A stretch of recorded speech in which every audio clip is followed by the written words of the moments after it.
Good morning, Raptor Freaks. Alexi Odds here is Monday, so I'm doing a Monday memory, and it was exactly a year ago yesterday that Scotty Barnes won the Kia NBA Rookie of the Year, and I wanted to celebrate and commemorate a year of his year of being the Rookie of the Year because tomorrow they will be announcing the new Rookie of the Year for the game tomorrow, and it's probably going to be Paolo Banchero, and that's pretty much who's leading the votes very much by a lot. So I just wanted to take a moment to remember that moment from last year. It was such a happy moment, one of the best moments of last season, when in practice, Coach Nick Nurse came to them and said, "Hey guys, come here. I got something I got to show you in practice to watch as far as something for plays that we're working on." And it was a total swerve. It was Vince Carter on the screen, and he was presenting Scotty Barnes with his Rookie of the Year award as he won the Rookie of the Year himself way back when he started his career with the Toronto Raptors and Damon Stoudemire before. Scotty Barnes was the third ever Rookie of the Year for the Toronto Raptors franchise. And, there was a very close vote. Him and Evan Mobley were running neck and neck, but because Scotty had supreme stamina and supreme energy at the end of the season, he looked very, very good in the crunch time when the voters were finally making their decisions. Well, he finished very, very strong in the season, and that's part of the reason why he beat Mobley. In some ways, them making the postseason past the play-in, like last year, was a big part of it. We had a full playoff seed, and Cleveland did not, and they did not manage to get out of the play-in to get to the playoffs last year. And that was a huge factor. And part of the reason why Scotty Barnes won also is because, nobody else that was a candidate against him was still playing in the postseason at that moment. No Franz Wagner, no Evan Mobley in the playoffs last year. So very well deserved and awesome. It was such a great highlight from last year. And I was so happy and proud of Scotty. Just a couple of the stats from last year. Barnes only received 48 of the 100 first place votes, but that's better than Evan Mobley. He ended up with 378 total points, and Mobley only had 363 points. So it was very close. It was closer than usual.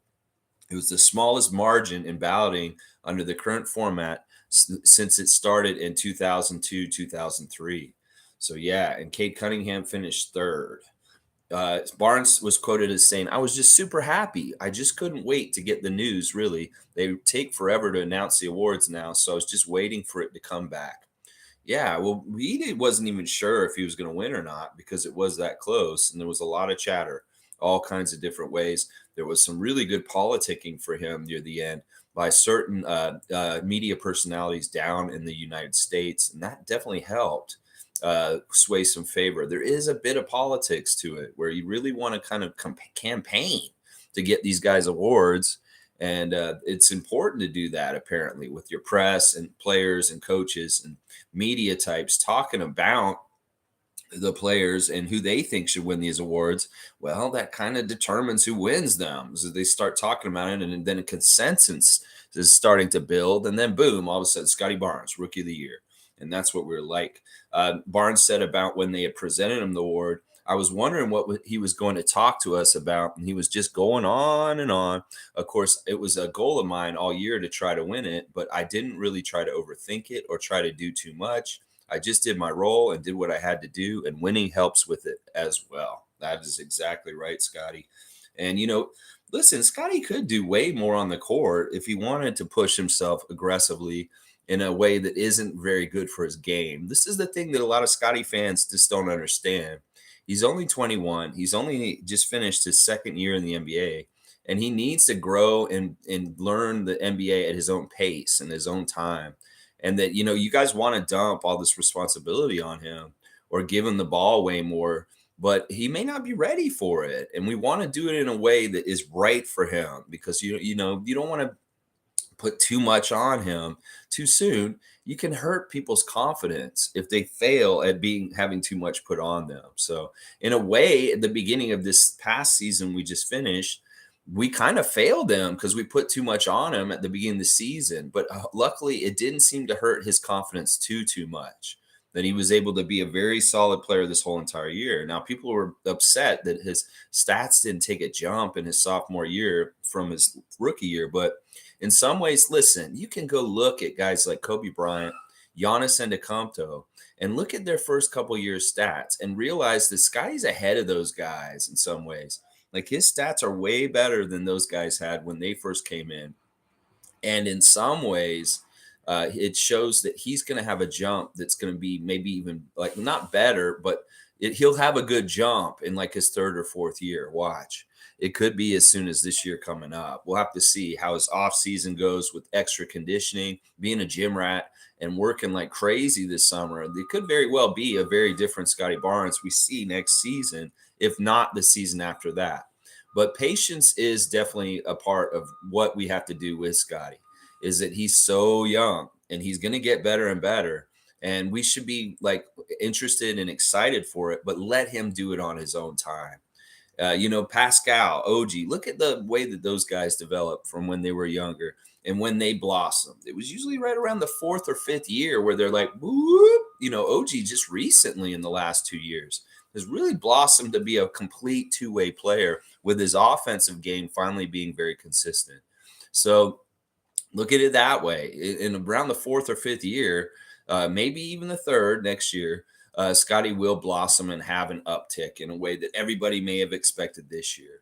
His stats are insane because they're all around stats, because he gets a certain amount of rebounds, assists, steals, and blocks along with the points.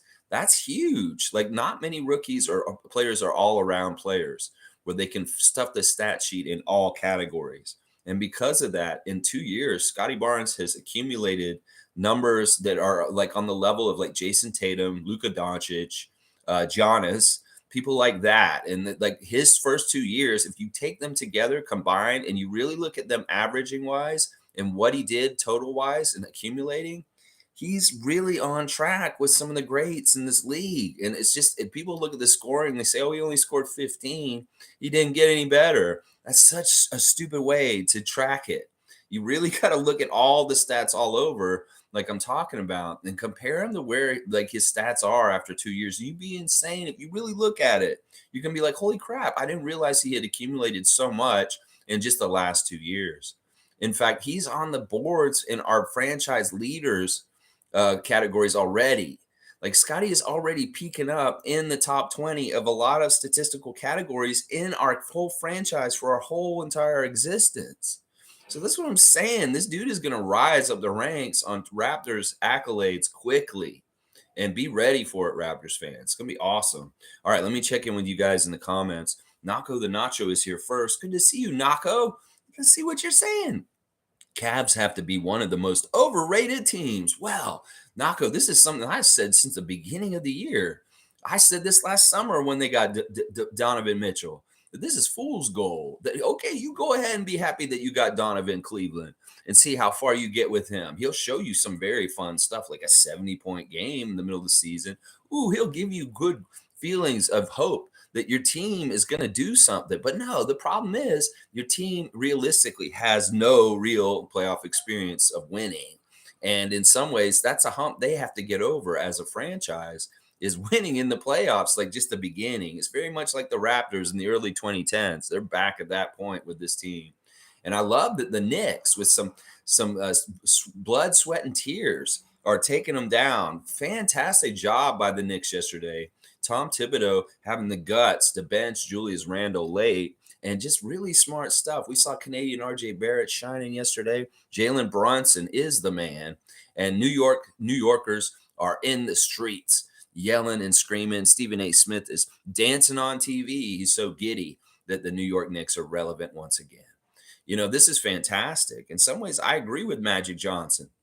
The NBA is much better when teams like the Lakers and the Knicks are doing well and their fan bases can get energized, because those are two very big cities and people do get crazy for them. So, you know what? I can't hate on what's happening with Knicks Nation. They deserve it. They've had so much crap for their decades now, that to see them having some shine and some good stuff happen, that's fantastic. I'd love to see them beat the Cavs and put them out in the first round. And then we'll see what happens after that, New York. I'm sure at some point y'all will be disappointed, but let's see how far y'all can go. I'm all about y'all taking out Philadelphia and Boston if y'all are capable enough. So go on, Knicks. Go on, Stephen A. Smith. Now, I agree. I've called out Cleveland all year as a pretender. People were saying, "Oh, Cleveland's so top. They're top dog, top team, top team." Bullshit. No, they aren't. And I knew about their Achilles heels, and I knew about their problems. And now that they're in the playoffs, we're seeing that now they're down 3-1 to the New York Knicks. Well, well, well. Very, very interesting. Very, very fun. All right. Also, Nako's saying they could probably use a player like Scotty. Whoa, whoa, Nako, way to punch a Cleveland fan in the face and like pee in his mouth. That's what you just did. Yeah. You got to tell them that. They're going to get really upset. They still really hate Scotty for winning that Rookie of the Year award a year ago yesterday. And that's part of the thing. You can suss out like a Cleveland fan or Orlando fan. If they hate Scottie Barnes, that's usually that means they're a Cleveland or Orlando fan.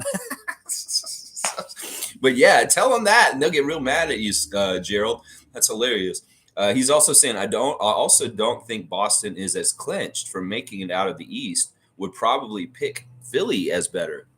That's interesting. I mean, they have had some struggles with Atlanta in the last two games in Atlanta, but they did take care of business yesterday, and they got the 3-1 lead over Atlanta. But you're right. Just the fact that they lost a game to Atlanta is very telling to me. DeJounte Murray got in trouble last night. He went after Giannis after the game. He really didn't like the way the refs called the game, and he intimidated Giannis Petraeus at the end of the game. He walked up to him, bumped him with his shoulder, and stared him down, and then he yelled and cussed at the other refs. The NBA is investigating DeJounte for his behavior at the end of the game, and he may be not available for their next game, and that may be the game that eliminates them. So yeah, knuckleheaded move by Murray.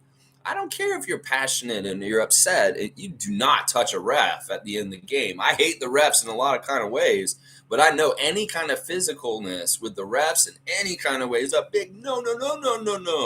And it really kind of speaks to DeJounte's immaturity, and part of the reason why he's not a Popovich guy.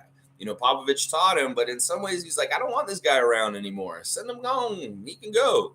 And that's part of the reason why he's a Hawk and not a Spur anymore. So, yeah, there you go. There you go. Good comment to start, Nako the Nacho. Good to see you, my friend, Nako the Nacho. Keep them laughing, baby. Yeah. G saying, Nako, beginning the season, I had a feeling the Sixers may pull it through the East. Will be an interesting Eastern Finals. It's wide open, in my opinion. All right, G, good morning to you. One of the Rapid Freak Originals. G, one of my favorite people on this channel. Yeah, the Sixers have been quietly, it really did hinge on James Harden. I said this before, the Sixers' success will hinge on James Harden remolding his persona and who he is for the team to being that point guard, that very unselfish guy who's just setting people up with masterful court vision. And Joel has really benefited from it. Otherwise, the continued development of Tyrese Maxey, the stellar play from time to time of Tobias Harris, they added bulk this season. And that really is what you got to do, is you got to arm up the car a little bit with some extra heft by getting somebody like Montrezl Harrell, PJ Tucker, and those kind of guys coming in.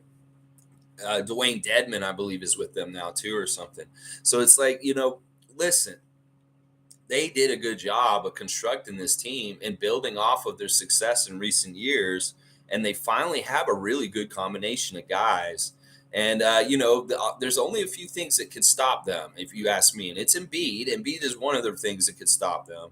He can either be a really big help or he can be a really big hindrance.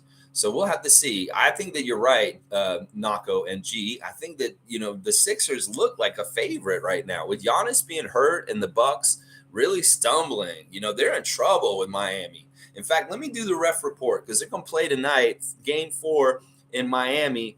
And the referees are very much have a split on who they favor. Mark Davis and Mark Lindsay and Jason Goebel are the three refs for the Milwaukee-Miami game tonight. And Mark Davis and Mark Lindsay both favor the Miami Heat. Now, Jason Goebel is from Miami. We know this guy's a Miami ref, and he's reffing the game in Miami, but he is actually technically, statistically favoring the Bucks. But that's weird. Two of the refs are favoring the Heat, and then the Miami hometown ref is actually favoring the Bucks, but he is a hometown ref. So the Bucks are in a bad place. Having Giannis not around for a couple games, and the way that the Heat have beaten them, this is dangerous. They're down 2-1. And if Miami wins today, the Bucks could be a first seed out with the best record in the whole entire league in the first round. Holy crap. If you had told me that was going to happen the way the Heat played in the play-in, I would have told you you're fucking crazy.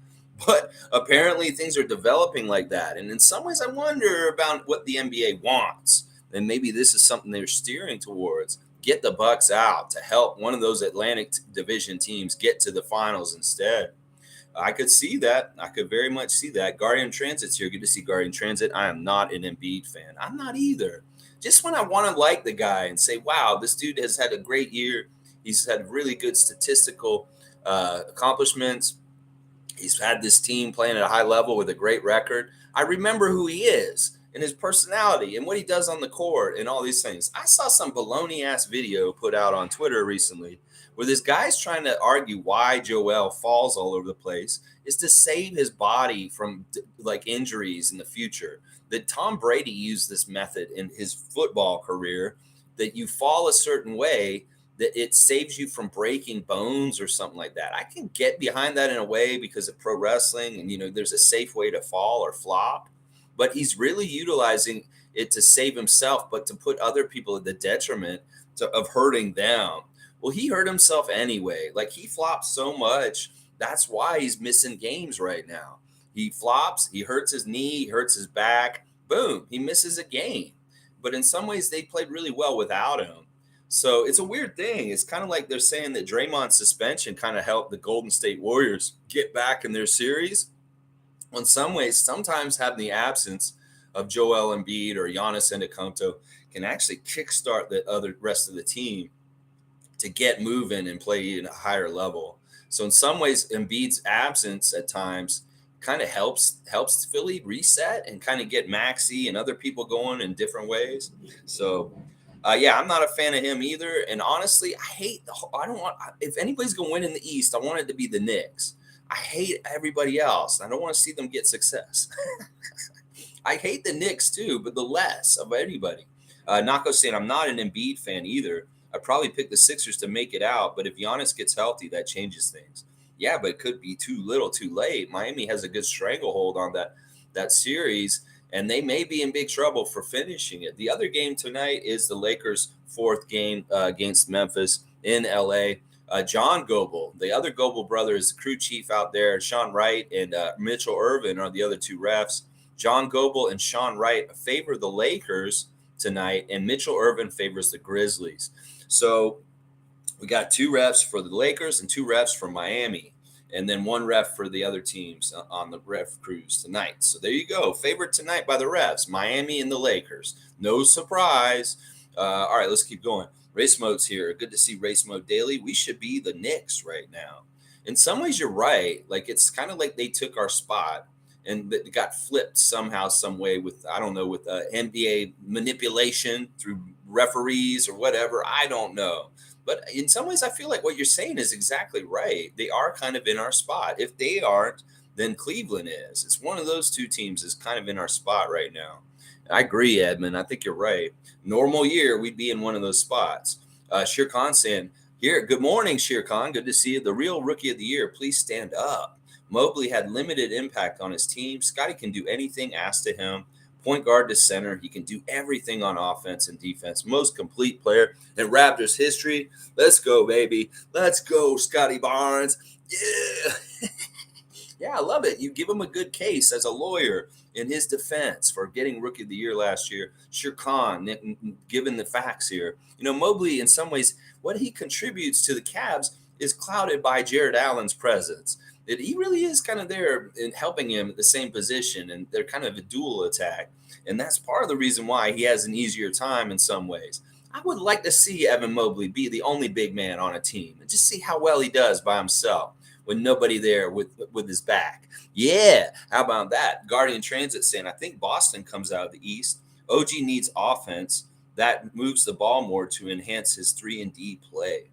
Okay, all right, let's break this in half. Boston comes out of the East still. I mean, that's what they think and that's what they want. I'm positive that that's what they want. This is the year that Bill Russell passed, and the number 6 has been on everybody's jersey and everybody's basketball court. And it totally makes sense that they want to write a fairy tale. They want the Boston Celtics to be in the finals. So expect the referees and the NBA to try and help in little ways throughout this whole playoff to kind of guide this to happen. We'll see who the matchups are in the later rounds and see how it all goes down exactly. But in a lot of ways, they are the favorites, especially with Antetokounmpo kind of half hurt right now. I would have said Milwaukee was the favorite before, but with Giannis hurt, Boston is kind of the favorite still over Philadelphia, even though Philadelphia is close too. As far as OG needs offense that moves the ball more to enhance his 3-and-D play. Well, I do worry about him putting the ball on the floor and putting that first footstep out and trying to drive, because sometimes he's not very good and he turns the ball over, and that's in some ways not a strength of his. Some ways you need to have him set and just get him down there in the post and throw the ball, lob the ball down to him. That's the best way. Or like I said, squaring up on the outside and taking threes. That's a great part of his offense. But if he could get a little dribble, stop, mid-range pop, that more of that could be really, really good. For right now, he settles for the outside three. Well, it could be the guys run at him. Instead of shooting, he fakes. He puts the ball on the floor, dribbles around him, and then does a little mid-range from maybe 5-6 feet inside the three-point line. So if he could diversify his offense just slightly more, that'd be great. A mid-range, like maybe taking more mid-range would be something. I think the three's great. I think he's great around the basket. He has really good post moves.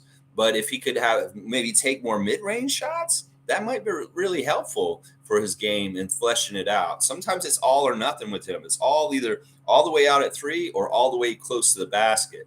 And I kind of want him to find that middle ground somewhere in there. OG. G saying, I'm not a fan of Embiid either. Was just a feeling it will depend on Giannis, like Nako said, and injuries. Scotty stated he was working on conditioning. Should be fun to watch him next season. Yeah, I want to see Scotty run up and down the court like a big fluffy dog, being so happy on the beach, running around all over the place. That's the kind of energy I want to see from Scotty. Is like the energy of that dog on Sesame Street, where they had all the music come on. Barkley the dog would come out, and everybody be like, "Yeah!" and we're like so happy and run with him in the park. That's what I'm saying. We want that big fun energy from Scotty this year. We lost it a bit this year because it was such a dark year. It was hard to be kind of up and having fun. In fact, the last couple of days, a lot of people have been saying, can we get a little bit more of the fun craziness of the Raptors in the past back on this team? That maybe we were too serious last year. Maybe we weren't enough like just goofing around and dancing and having dumb times and stuff like that. Because I didn't see enough of that on Open Gym. It seemed like everybody was a little bit too business-like in some ways. And sometimes you need to have a little bit of looseness with comedy, camaraderie, and bonding and fun. And that's something we lacked last year. So I think this year we need to double down on being connected in fun and laughing and goofiness. And there's nothing wrong with that. OG be funny, Scotty do a goofy thing, Freddie be out of character and be a little crazy yourself sometimes. And maybe people like, Fred's doing it now. That's funny. Fred's doing it. Do something like that, guys. Because we need better energy and fun around the team for sure.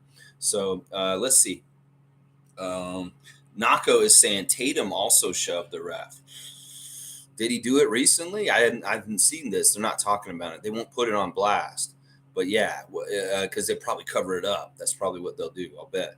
One of the factors in that Boston game yesterday is Jaylen Brown took the mask off. And everybody's saying now that he has the mask off, he's playing way better. And that's true. He actually did shoot way better with the mask off finally. So, yeah, maskless Jaylen is back, and that's what they're saying is a big difference. Seymour saying, I'm a diehard Raptors fan. I can't watch no other team. I wish them all the best, but at the end of the day, I bleed Raptor blood. D'Antoni, Stackhouse, MA, the coach search is hot. Hot. You're hearing D'Antoni. I haven't heard any D'Antoni, Seymour. Good to see you this morning, by the way. He's a little bit older at this point. Like he's in his 70s or something at this point. And I don't know if he's a viable candidate to be a coach of the Raptors going forward. But that's interesting. You've heard his name in there. There's like D'Antoni hasn't really been a target of many people for coaching vacancies recently. You wouldn't think that somebody would have hired him in the last couple of years if he was wanting to be a head coach. I don't think he wants that kind of stress and pressure at his age. He's okay with being like a consultant or assistant on the bench with teams, but I don't know if he actually wants to be a coach. Now, Stackhouse, sure. M.A. Adoka, sure. These guys are definitely at the top of the list of guys that Masai's going to be looking at and interviewing and talking to this week. Hopefully, he's already starting the process. Hopefully, Monique is here. Good to see Superfan Monique Lawrence. Good morning, everyone. It's even better to have a front row seat to Scotty's success. But everyone, for me, keep at it. Scotty, 1 year ago, Rookie of the Year, actually a year ago yesterday, but we found out and we were enjoying it all just a year ago today. So fantastic stuff. I love the way they revealed it to him. I love the way before that Philadelphia game on that Saturday that we won that game, the playoff game against Philly here. He went out there with Masai and he took the little orb and he held it up high above his head and smiled real big. And we saw that orb on his Twitch stream all summer in the background of his video game playing. And he pointed to it. He's like, there's my Rookie of the Year award. And we were like, yeah, we can see it. That's cool. We could see a bunch. We saw the basketball the game ball from the first NBA game he played in, a couple of different awards over in that little corner where he had different things. And, we talked about it a little bit, like where he wasn't really happy that the award was that orb. Like he wanted like the old, like school one with like the plaque kind of looking thing that stands up and it has the lettering that you put it on a shelf, and that being like a little Swarovski or whatever, the crystal company, being one of those kind of like glass crystal orbs. He was kind of like, he kind of wanted a regular, more traditional like looking award when he won Rookie of the Year. He did tell us that on the Twitch last summer. So that was interesting. Let's see. Seymour saying, would you entertain a sign and trade for Fred and Gary for Dame Lillard? Woo, woo, woo. I mean, if that's the price to get that, I mean, that is something very enticing, very interesting. I can't say for sure. I mean, if it lined up and Portland was willing to do something like that, maybe. I mean, there are things about Lillard that are very, very attractive to being on this team. And he's definitely not somebody that I'd be like, I don't want him on our team. He's definitely somebody I would take on our team. But that's a steep price, too. Still, I've just talked about how important Fred is to this team in certain ways. But would Dame Lillard come and replace some of the stuff that we lose with Fred? Maybe. I don't know. I don't know. I don't know if I could make this decision. The stuff with Gary being involved in it, that's not a big deal. But, does this add up to Dame in their eyes the other way? That's the other thing. They may want even more. Like they may want that and a draft pick. And then you might be getting kind of into an area where I'm kind of like, I'm not into this. Fiercely saying, good morning, fam. Happy Rookie of the Year anniversary to our dearest Scotty Barnes. Yes, hearts, muscles, celebration, ball, bag, brown bag. I don't know. Yes, Fiercely. Scotty Barnes, Twitch family, in effect, in the house. Fiercely saw Sarah. I hear you. And yes, celebrating Mr. Scott today. Yes, you go, Scotty Barnes. Seymour saying, although I don't think it's a good move because he's a bit selfish and we are trying to steer away from selfish ball. Well, he just demands the ball a lot and he's a high volume scorer and he's a very good scorer. And the thing about adding him would be clutch. He would be the dude who could hit the big shots and try and carry us home. Portland's had mixed results on that. And it's partly because he hasn't had enough support. He had way more support a couple of years ago when CJ was still there. And they had a couple more pieces around there. They were a lot closer then. And at this point, they're going further and further away from being close to contending or being a power player out in the West. So in some ways, he's kind of thrown his hands up. And he said recently, I don't want to be a part of another rebuild, Portland Trailblazers. And maybe he's looked to move me this summer, even though he's been super loyal to the Trailblazers and stuff. And he said he doesn't care about winning championships. He got really big on that in the JJ Redick podcast, talking about how he doesn't see his career like the average fan does and judging like, oh, well, if you didn't do this, then you're not successful. Bullshit. He's saying, look, you can look at my whole career and see all the things that I did and accumulated. It's successful for me in my own way. And the championship doesn't have to be the thing that validates me in my career. is kind of what Lillard's saying. And in some ways, he said, I'd rather be loyal to Portland than like go championship chasing. But now it seems like in some ways he's alluding to, I would like to leave and maybe get a chance still somewhere else. So I don't know. In some ways, I do think he is on the move. We saw him this weekend in Brooklyn at the Brooklyn Nets Philadelphia game. And after the game, he was hanging out with Nets players like Mikal Bridges. So yeah, there's a couple of little weird things. We've seen Dame Lillard show up at the Brooklyn Sixers game, and then we see DeMar DeRozan showing up at the Clippers Suns game this weekend, sitting with Floyd Mayweather. Those are very telling appearances at other teams' games when they're players that were just playing in the NBA themselves on other teams, and they may be wanting to be moved. So very telling stuff there. Let's see. G saying Scotty was the only rookie in the top 5 of every major category amongst rookies last year. He deserved it 100%. Yes, he did. And he may have gotten even higher votes if it wasn't Toronto that he played for. It may not have been even that close between Evan Mobley and Scottie Barnes if he'd played for Orlando or some other team down south. And people had seen him down there more than they saw him up here because in Canada, we don't get the best coverage in the States.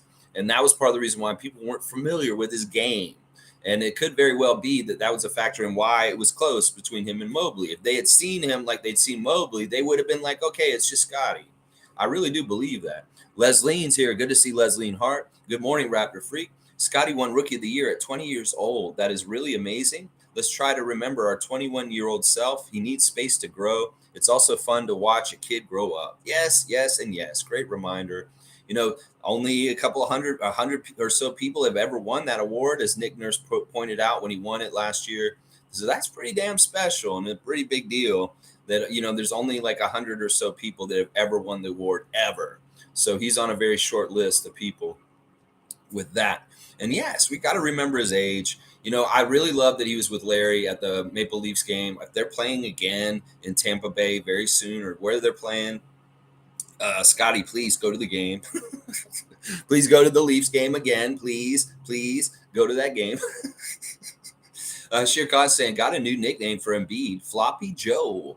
Yeah, that's what Greg and Mike have been calling him for a while. There's been a couple people in here calling him Floppy Joe for a bit. But yeah, Floppy Joe. We call him Floppy Joe because it's like Sloppy Joes, like the old manwich sandwich you get at lunch at school. Sometimes you get Sloppy Joes. Well, we're calling them Floppy Joes. But yeah, I like it. It works. It's really good. But yeah, don't want Philly, Boston, or Milwaukee to advance. Leaning towards Miami and New York, advancing with so many problems. A triumph for a change would be a good story. You know, yeah, it'd be fun to hear teams that have not done well do better and have some success, because it's always fun to see their fan base get enthusiastic, like the Knicks fans were yesterday. It is always fun to see people have joy when there has not been joy for a very, very long time. So that is fun. And what you put in there is something I really like possibly happening. A Miami versus New York playoff series has so much history, so much fun, and could be really crazy. And that's kind of, if we get that, NBA, if you want to make something railroad together, do that. Go ahead, put Milwaukee out, put Cleveland out. Give us Miami, New York in the second round. Woo-hoo-hoo! And watch the fun happen and all the history. You know, get all the graphics out. Show Jeff Van Gundy dragging on the ground with his arms around Alonzo Mourning. Yeah, around his legs. Show us that, because we'd love to see that rehash of Miami and New York playing against each other again. That's a great rivalry. All right, let's keep going in the chat. Trevor's here. Good to see Trevor J. Good morning, Cleveland. Talk all that shit. Whoa, about the Raptors. I'm there about to get put out. I love it.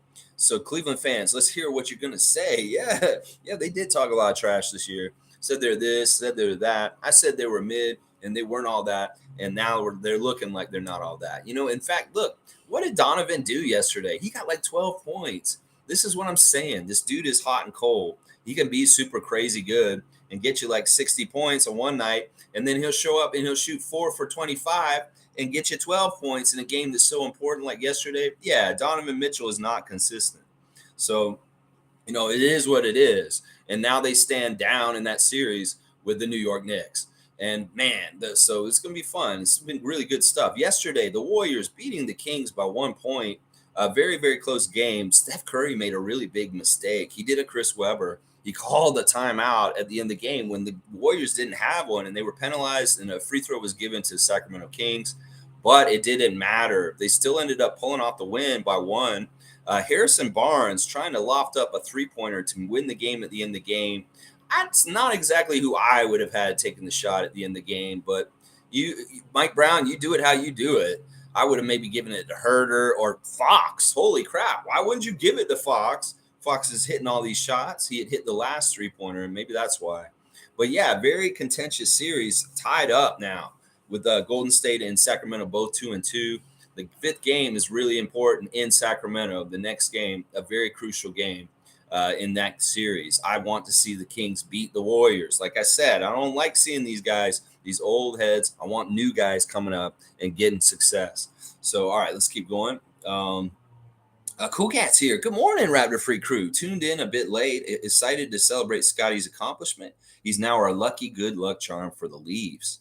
Yes. Scotty's awesome. Showing up with Larry and going to the game, being a VIP, celebrating the Canadian anthem in his Instagram stories, and then celebrating the Leafs' overtime victory in Tampa Bay on Saturday night. That's a big deal. And I know Leafs Nation's like, Scottie Barnes, go to all the Leaf games, please. Can you please go to the arena and be there for the next Lightning Leaf game? Because you're good luck and we need you down there. I'm all about that, Cool Cat. Good to see you this morning. Always good to see you, Cool Cat.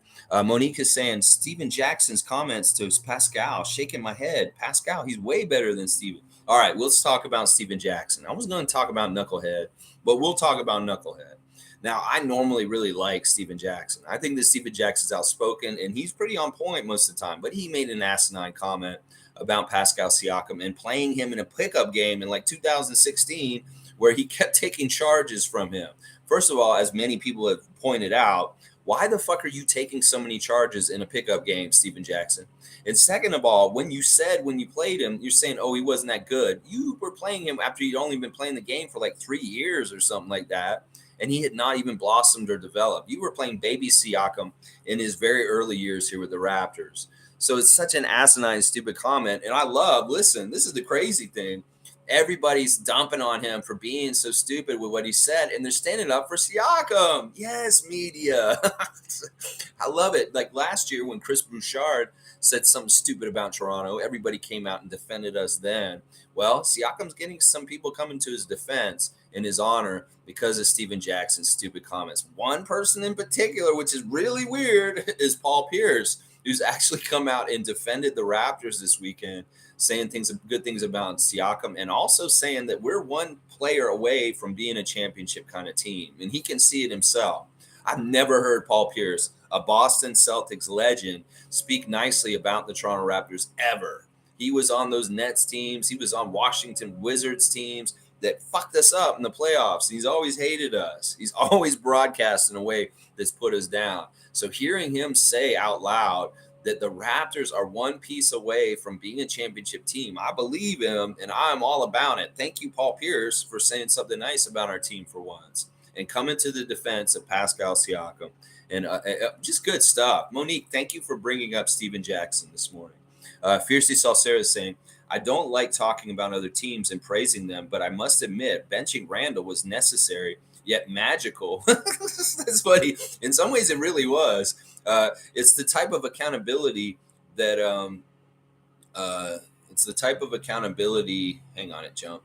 That we would have expected from Nick Nurse. Exactly. That's what I'm saying. Just because Julius Randle is their all-star, just because he's such a top-notch player on their team, maybe one of their most talented, best players, doesn't mean he just gets whatever he wants. And that's the biggest problem I had with Nick Nurse this year. Tom Thibodeau took him out and played Obi Toppin instead because of certain reasons, and it really paid off. All the Knicks fans will tell you that they agree. Stephen A. Smith talked about it in the studio after the game that he was so happy that Thibodeau benched Julius Randle yesterday. So, yeah, you're exactly right. That is the kind of smarts and coaching that I wanted from Nick, to like notice the moment where maybe you don't play Fred at the end of the game of this game because of certain reasons or something like that. And you have the guts to do it. And that's the difference. There's an interesting article, or an interesting thing about what happened this season with Nick and the reasons why Masai fired him. Let me just read a passage. This is from Toronto Star, Doug Smith. Ujiri mentioned the lack of development of some of the team's young players as a factor in the firing, and immediately made me recall a November night in Detroit. Delano Banton played 25 minutes and had 27 points. Jeff Dalton Jr. locked up Jaden Ivey defensively down the stretch and had a great 15-minute run. I totally remember this game, by the way. Banton never played more than 19 minutes in a game after that. And that was in the inconsequential season finale when the starters rested against Milwaukee. Only once in the next 41 games, half of a regular season, did Doughton play as many minutes in a game. I don't know if they or Malachi Flynn are legitimate NBA rotation players, but neither did Masai or Bobby, and that's a huge issue. See, that illustrates it. Do y'all remember that Detroit game where Delano went off and Jeff Dalton Jr. shut down Jaden Ivey, like Doug Smith is writing about? That was like a moment where I was like, all right, we can start playing Jeff Dalton more often because he's useful in a lot of different ways as a defensive guard and just a steady backup point guard. Well, did Nick go towards that? No, he buried him at the bench. And we were on this free Jeff Dalton train for like a couple months this season. Remember? Everybody's saying, play Jeff Dalton, play Jeff Dalton. We said that shit for like all of December pretty much. So, this is part of the frustration with Nick and why we're pissed off at him and why it's like, yeah, you had to go.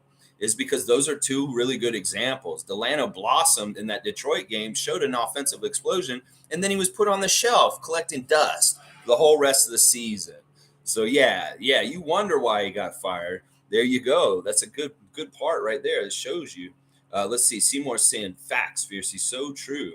Yeah, I mean, talking about her last statement about Randall getting benched. Cool Hat saying fans just have to be patient with Scotty and just enjoy his journey. I hope no one fusses if year 3 is not the best or number one option on the court as of yet. We should just enjoy the journey and not the destination. That's right. The destination will come when it comes, but the journey is the fun part. Can be applied to everything in life. We get so caught up on the end result that we don't actually enjoy the process. And that is a big part of this whole thing. We're going to have so much fun watching Scottie Barnes for years to come. I really do have good feelings that he is going to be our franchise player for a very long time and that he is going to be a very powerful player in this league very, very soon. So we need to just sit tight, let it develop and happen the way it's supposed to, and enjoy it as Raptors fans as the process and the journey continues. As Cool Cat has said, so wise and such a thing that you can apply to anything in your life right now. Anything. Enjoy the process, enjoy the journey. Don't just enjoy the destination and the end results. Fiercely saying the same way they diminished our chip and said we needed Kawhi, it's the same for them. They needed LeBron. There, I said it. Yeah, Cleveland will only win with LeBron James on their team. I agree with that. Yes, totally. This is fair. This is all how they do it. You want to put down other people's accomplishments, then poo-poo them. Just say, oh, that's no big deal. We could do that. I could do that. Yeah, there's a lot of that towards us. It's only fair we can do it to the other people too. Shane saying, good morning. Big ups to Scotty for carrying that Rookie of the Year crown for the last year. You could tell at times this season it was weighing him down, though. Here's to finding next year's Rookie of the Year in this year's draft. There you go. I like Shane's a little bit of past, present, and future in his comment. Good morning to you, Shane Waters on the West Coast, holding it down in BC. It is true. I didn't really think about this, but the weight of the Rookie of the Year crown did kind of weigh on his head a little bit. I know that in the summer at a certain point, Scotty told us, stop calling me a rookie. I'm not a rookie anymore. I've had my rookie year and I'm done. I'm not a rookie anymore. And he wanted us to start calling him a second-year player. I was calling him second-year pro. But, yeah, he didn't like being called a rookie at a certain point around August. He just said, look, my rookie year's over. I'm not a rookie anymore, y'all. So in some ways, he didn't really get his due this whole season for being the Rookie of the Year. You kind of do it and you win it. And then he's kind of like, I'm not a rookie anymore. I don't want to be called that. And then like broadcasters aren't really bringing up that he's the reigning Rookie of the Year all the time. Sometimes they do. But didn't seem like it was put on as blast as much that Scotty is the reigning Rookie of the Year. And it's true, winning that award, people put more of a spotlight and look at you and want to see how you develop. and they may like be more critical. And there may be a little bit more weight and pressure just because of winning that award in your second year. So yeah, I could see where that weighed him down maybe a little bit, but not too much. I think that he did really well and excelled no matter what. But the pressure was probably extra for sure. I love the idea of finding this year's rookie of the year coming up next year in this draft we're about to pick next month or so, or 2 months from now. That'd be fantastic. I'd love to get the rookie of the year on our team again in the next cycle. That'd be awesome. I'm all about that. G saying, I want to see OG as the shooting guard and Scotty back to being a point forward. OG can shoot the three well and can still do his mid-range game, and Scotty can use his strengths in the paint and use his vision to pass. Yeah, I like all of that. I think that is probably the future that we're going towards as long as we keep OG. And I'm all about that. I'm very much all about that. I think that will work really well. It's just we've got to get Scotty's legs under him more professionally, like in a way where he feels real sound and maturing as a player more and more. Then he'll feel more confident and he'll be able to do it more. That's the biggest thing. We just got to get Scotty reps and confidence in playing a point forward role. And then he'll learn more and more, and he'll be more and more successful in all kinds of situations because he's had them happen and he knows what to do better. Cool Cat saying Pascal received so much hate. Oh my God, pure jealousy and insecurity of others. Even Rico had to say wow on Twitter regarding Steven Jackson's statement. For someone that don't talk much, it's so attacked. I know it's ridiculous. Like, I don't understand why he even brought him up and went after him like that. There was no reason to.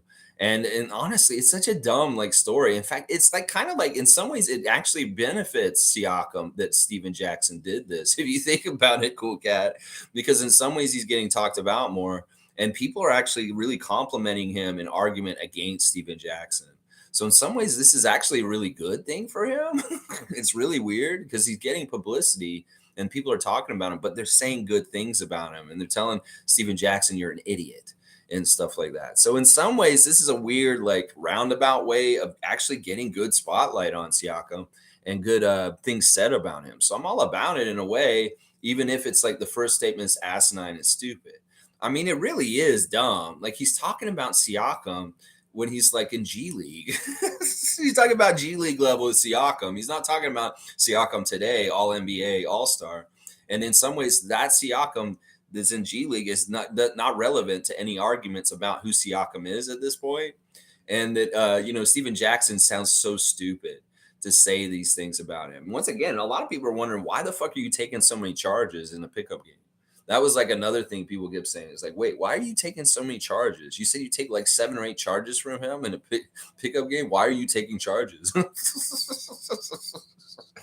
All publicity is good publicity, especially when everybody is like standing up for you and pumping you up, and in the counter to the stupid thing that was said. I love it. I love it. But you're right. He does get attacked unfairly in a lot of different ways. I mean, there's different reasons for it. I'm sure that he plays for us is one of the reasons. And there's other things too. I'm sure like people are jealous of him, incredibly jealous. In some ways, this guy kind of like, he kind of, like I said, he found his way to the NBA on pure athletic amazingness. And then in some ways, his path is so much different than others. They may be like thinking, well, this guy didn't start playing until he was a teenager. I've been playing since I was a little kid and busting my ass. And, some players may be jealous of that they put in way more time and work and effort in basketball than he has. And that may be a really weird way where how like other people may be like slighting him in their own heads. I don't know. I wouldn't slight him that way. In fact, I would like give him more kudos for being so good with so little training in so many years. So, it's crazy. It is right. And he does unfairly get attacked way too much, way too much, even in our own fan nation, for sure. We get too Raptors Nation is not nice to Siakam often, and I don't like it. I really don't. I know I've been really harsh on him at times, but it really is the most important thing to me is making the team better. And if he can get better for the team within the team, I'm all about keeping him forever because he really is somebody I really love and value. It's just I'm really like being critical and trying to figure out where can we fix things. And I'll look at each person. I'll be like, all right, is this person someone we could move or not? And in some ways, yeah, I shouldn't talk like that because honestly, I value him and I want him around.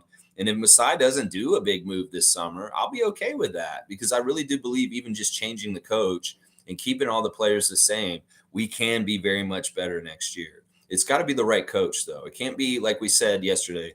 It's got to be a flashy one. It may have to be a Doka.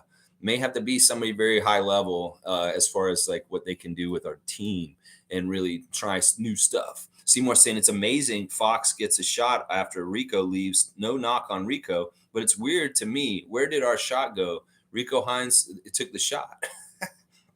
Well, there is a little bit of like worry that where Rico goes, the team loses. He leaves Sacramento. All of a sudden, they're back in the playoffs. He comes here, and his first year with us, we're kind of, I don't want to believe or read into that too much.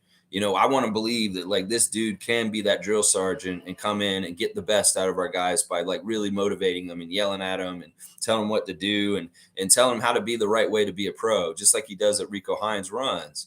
It's something a luxury to have him around 24/7 on our staff to do this kind of stuff with our team. Well, was he being utilized completely right? Is this a similar thing to Delano Banton, that Rico Hines as an assistant coach wasn't utilized correctly by Nick Nurse as far as the duties he would give him? Because in some ways, I feel like he was kind of like held back from being fully Rico Hines and who he should be as a coach on our team. And it's partly just because he didn't want to step on toes as far as just coming in. I know that he's not really a Nick Nurse person, that he was just kind of like added this year because of the Rico Hines runs and all the buzz. And Masai was like, you know what? Yeah, let's get Rico. And Earl's good friends with him. So I don't know. This is interesting. But I think that in some ways, Rico could be unleashed a little bit more on the Raptors if he's still going to be on our coaching staff next year. That he could be unleashed a little bit more and maybe be a little bit more hard edged, and that could be good for our guys and fighting the complacency. Cool Cat saying, shout out to New York Knicks, RJ Barrett.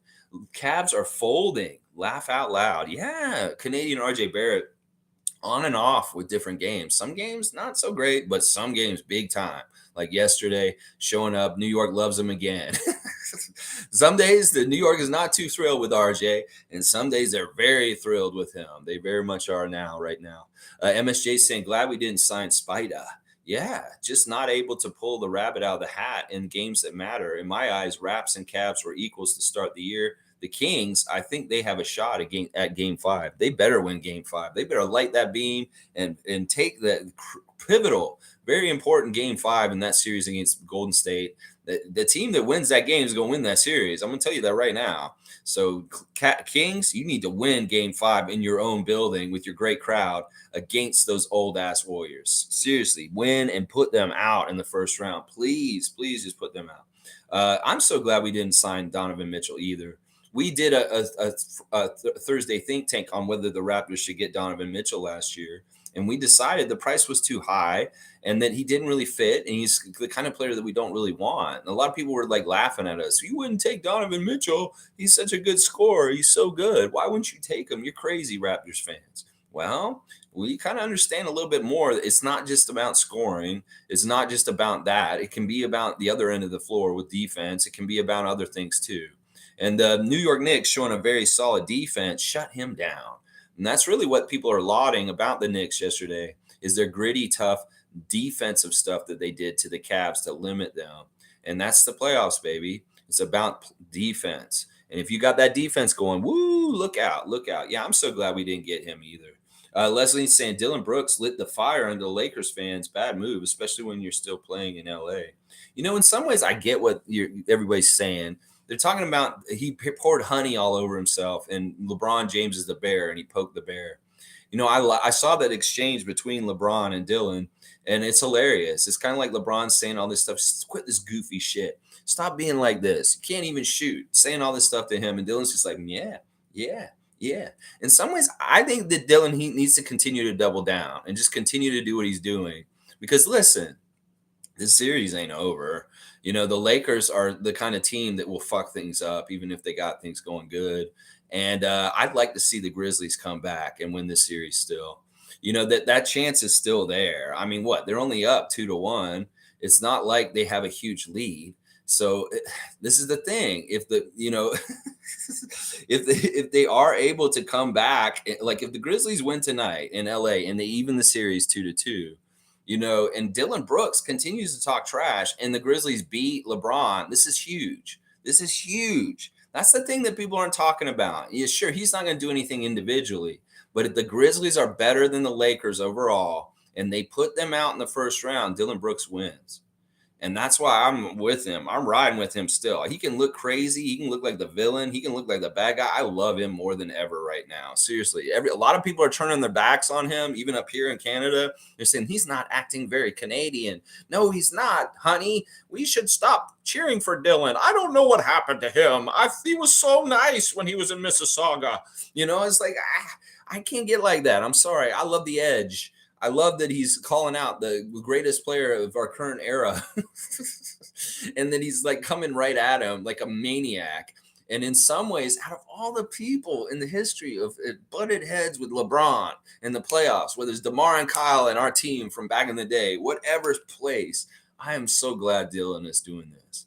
As a child of the greater Toronto area that was around during LeBronto era, continue, Dylan. I don't care if you may look crazy and you go out and you look like a fool and a loser in the end. The payoff, if you win, is so great.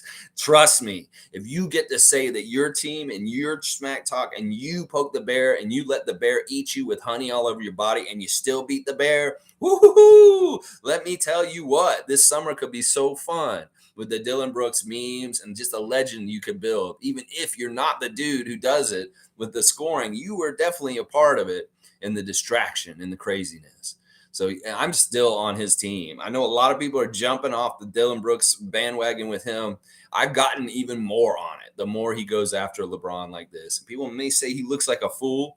Well, let's see who looks like a fool in about 10 days or so. Yeah. I love it. All right, let's see. Wayne's saying Scottie Barnes is becoming a valued member of our core through his production. We love Scottie and appreciate him. Yes, we do. He needs direction. He needs molding. He needs leadership. He needs people to step up and tell him how to be the best pro he can be. The more he gets more brains, more intelligent NBA minds around him, teaching him little things, teaching him little ideas about how he can expand his game and make it more efficient and make more shots, the better and better and better and better and better he's going to get. And he really is soaking it up like a sponge. Everybody who wanted to paint him as somebody who doesn't want to listen to old heads, you were wrong. Everybody want to paint like the young guys don't want to hear old heads tell them how to play. You're wrong. This guy is modeled his game after Magic Johnson. He's looked at people like Larry Bird and Dirk Nowitzki and different people, and he wants to play it the right way. So why would he tune out older players like Pascal, Fred, or any of the other guys? He's not doing that. This has all been bullshit brought up by Penn State basketball. It's like a fallacy. It's so stupid. He just wanted to make some sort of conflict between Fred and Scotty where it's not there. That Scotty will soak up everything that Freddie says to him and listen to him and say, well, this dude's done it for how many years ahead of me? And he's accomplished this. He's got a franchise leading scorer for a game. He's got the most assists in a game. He's gone to All-Star game. He's won a championship. He's won a G League championship. Why the fuck wouldn't Scott listen to Fred? Seriously. It doesn't make any sense. If he's so dumb, he's like, I don't want to listen to Fred. Fred is like, what is he going to teach me? If you don't know what he can't teach you. Scotty's not dumb like Pansera is and thinks that way. I can't learn from Fred. Oh my gosh. And that's been the whole crux of his whole channel this whole entire season. It's like proving that Scotty and Freddie don't get along because Freddie's trying to tell Scotty how to do things. So fucking dumb. So dumb. So dumb. All right, let's keep going. Nameless is saying, I'm so excited to see who our coach is. I'm dying. Don't die, Nameless. No morte. No morte. No morte. No morte. I don't know if that's Italian. I'm just saying no morte. But no, don't die. Stick around and see who it is. Trevor's saying the Raptors are going to be the team next season that everyone's going to fear. So I'm putting it out there. We're going to beat a ton of people. Toronto Raptors, NBA champions, 2023-2024. With head coach Ime Udoka. Oh, yeah, it could be. Listen, let's not fuck around. We have a down year. Everybody thinks we're bad again. We're going to play possum, be like that submarine under the water. And next season, come into the season and kick everybody's ass because they think we're back to being a shitty team. And well, no. We're like that zombie. We wake up and boom, we're back and we're alive again. That's right. I'm expecting this too, Trevor. I'm all about this. I'm all about this, surprising people once again. They will undervalue us and they will think we're not that good on paper. And then boom, we'll come out and show and prove them wrong like we always used to. Wayne saying Nick Nurse's flaws were evident. The only constant was starters would get their minutes regardless of their performance. Bench players have had outstanding minutes and still taken off for non-productive starters. I know. Exactly. Exactly. This is a big part of coaching. This is why it mystifies me how this guy has a PhD in leadership, in sports leadership, when he doesn't even know how to balance a rotation with the bench and starters and get quality out of your bench and allow them to like grow. He really failed at that. It was a huge, huge flaw with Nick Nurse, and this is why he's fired now. Is because he could not do this. Monique is saying, I've been calling Scotty sophomore Scotty for a year now. That's good. He likes that. He likes that. We were calling him rookies, rookie Scotty. He's like, no, I'm not a rookie anymore. I can't be a rookie anymore. I don't carry a Dora the Explorer backpack anymore with me. Leslie is saying, I watched Open Gym season 6, episode 25 yesterday. The team chemistry is so inspiring and genuine. We need that back. I'm not even sure when that is. That's like season 6. So that would have been like around close to like the championship year, somewhere in there. Maybe you were watching the championship episode, Leslie. Good to see you, Leslie and Hart. That's awesome. I love watching old Open Gym episodes sometimes too. In fact, maybe that might be how I do the Monday memory at times. Is I might take an Open Gym episode and say Monday memory, this Open Gym episode from this point in time. I may start doing Monday memories around the Open Gym episodes very soon. Let's see. Wayne saying blasphemy. I enjoy watching the Celtics. Their new coach is 34 years old in his first year, so he is the best coach in the NBA, or his instant success is him not inventing the wheel but riding it. Yeah, and yeah. I know that. All right, we've been critical of MA because we think that Boston is just good because of Brad Stevens, their system, Jason Tatum and Jaylen Brown, their makeup of their roster. That is true. In some ways, you can put different people driving that car, and that nice car will drive the same way anyway. You're right. But once again, I'm going to tell you, there's an extras that MA does and he has as a coach that are more than just this. And that's why Celtics really valued him, because he did add a premium at the coaching position in certain ways that Joe Mazzulla does not in some ways. So, I know it's cloudy and it's weird. It's kind of hard to figure out who to give the due respect to for the Celtics' success in recent years. A lot of it is Brad Stevens being the architect of the roster and building it and hiring the coaches and doing stuff. A lot of it is the talent of Jason Tatum and Jaylen Brown and Marcus Smart and the rest of the guys that are important for their team.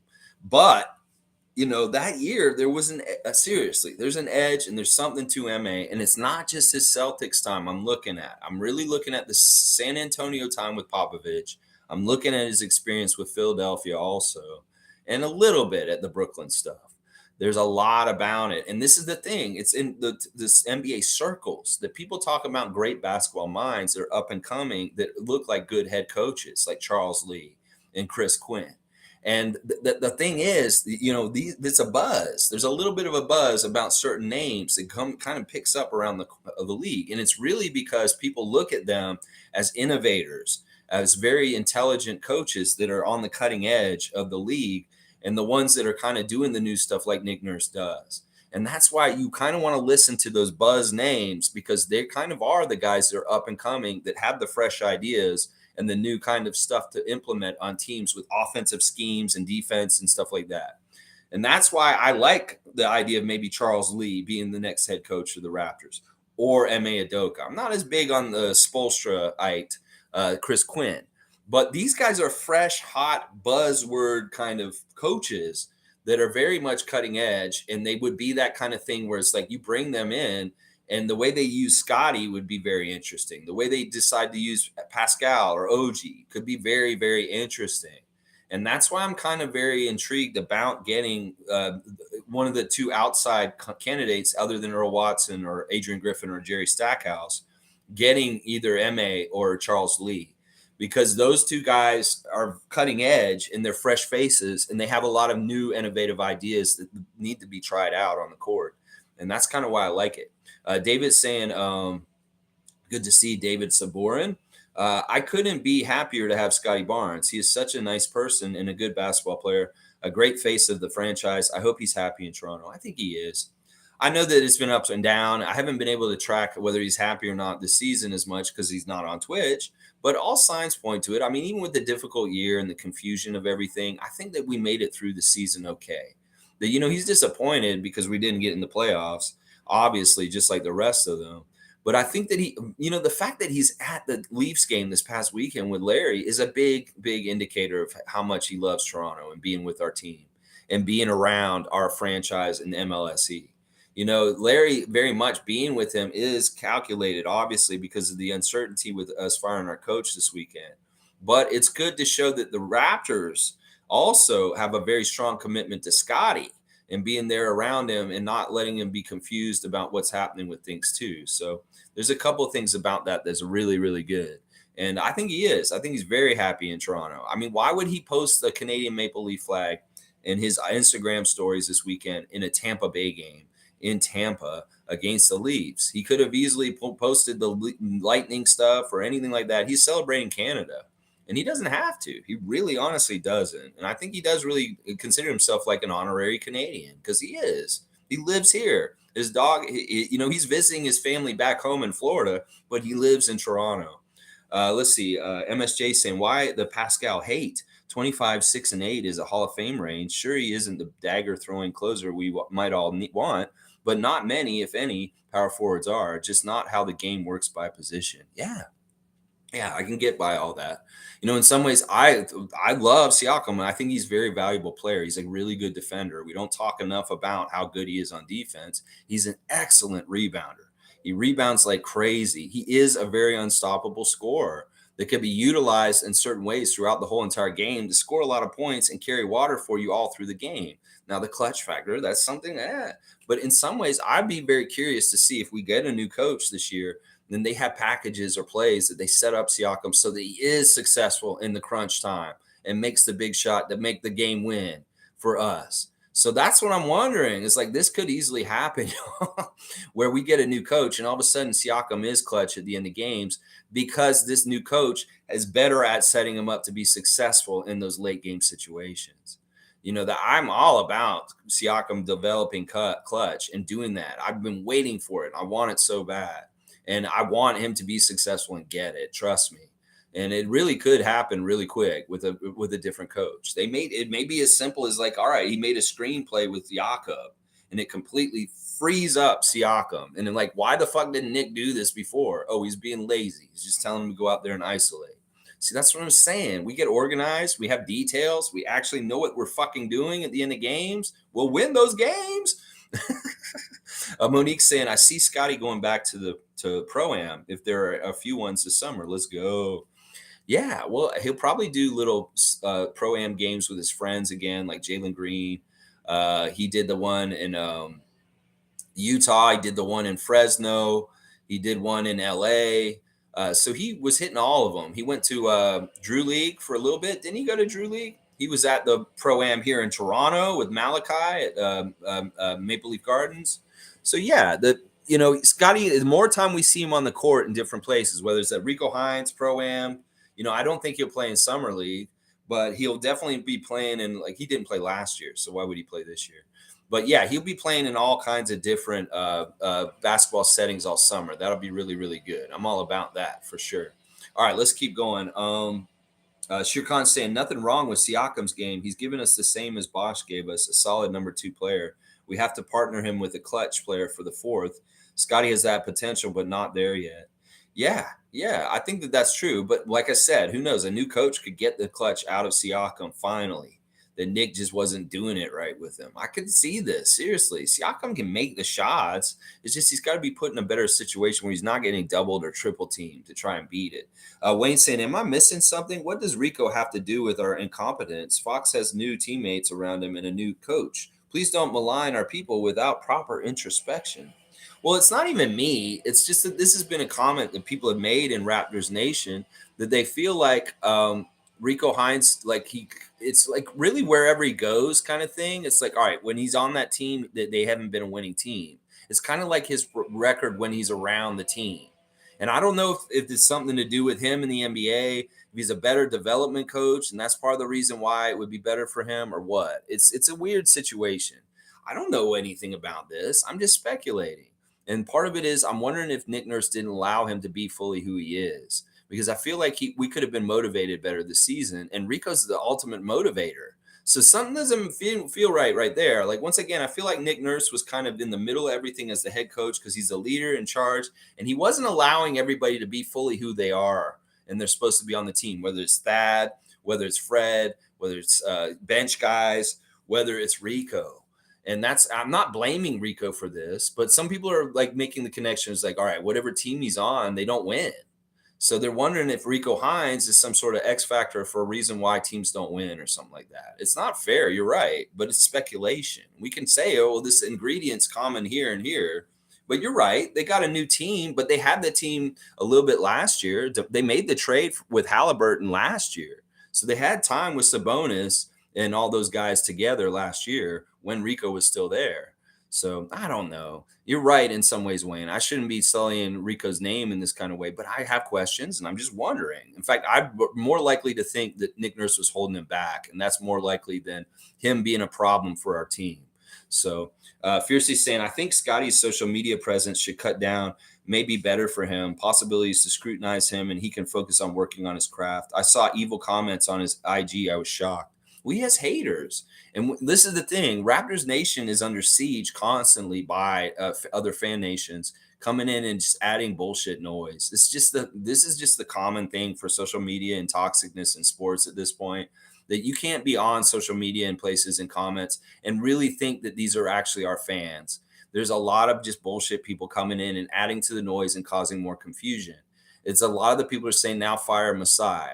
A lot of the people that are saying now fire Fred and saying stupid shit out of their head. It's just added noise from trolls and other people that are fans of other teams, just trying to add bullshit around our social media. So you got to realize that there's some people who come in and masquerade. And, yeah, people hate Scotty because he's a great. It's like they hate Kobe. It's like they hate LeBron. It's like they hate Michael.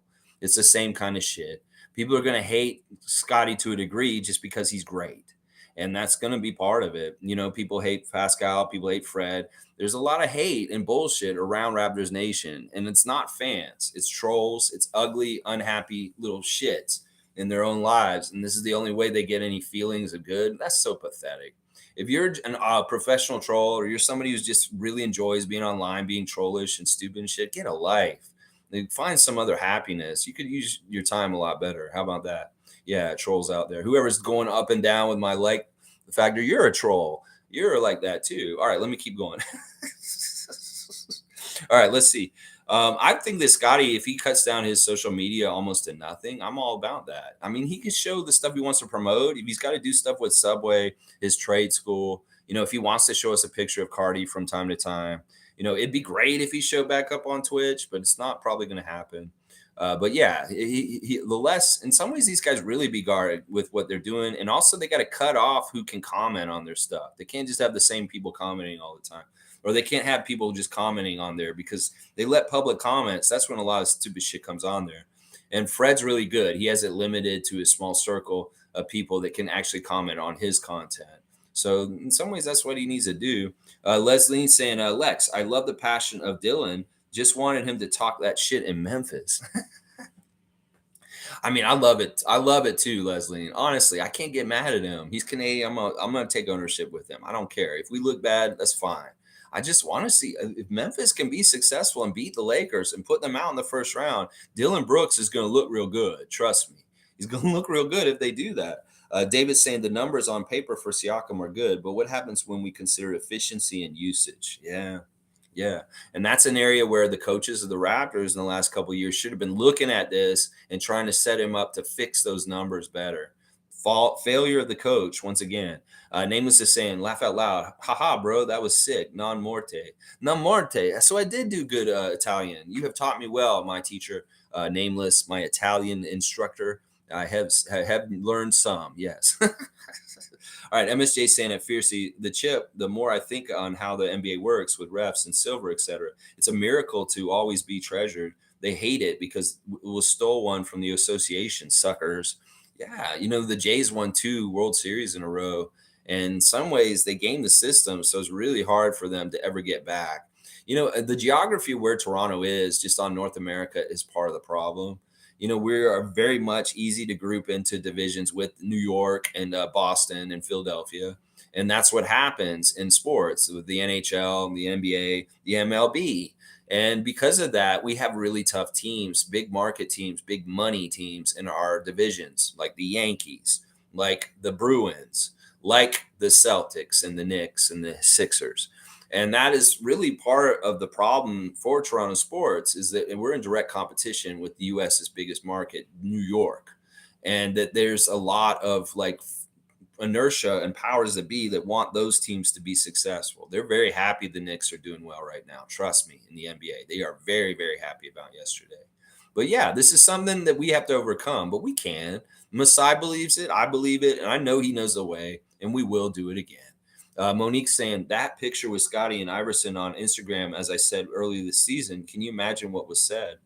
Who knows? I mean, I'm sure Allen said some nice things to him, saying like a lot of old vets and old retired guys have said to him, "You're really good. You're going to get great and better, and just keep going." It's kind of like probably what Allen said to him to a degree, and probably Scotty was just in awe of talking to Allen Iverson. It's probably kind of like a pinch me moment for him because he probably is very much a player that he very much looks up to and thinks is amazing. So it's pretty cool. Fiercey saying. Now that our season is over, I wonder what negative content creators bark and rant about. Their lives must be so boring now that they have no one to pick on. Laugh out loud. Probably reflecting on redirecting on front office now. Well, that is true, actually. That a lot of people are turning their sights on coming after Masai and Bobby, and I hate it. Like this is so stupid. Like if you care about the Raptors, you're not going after Masai and Bobby right now. Trust me. These are people, anybody who says something about firing Masai or Bobby, these are not Raptor fans. These are fucked up, weird trolls from other nations.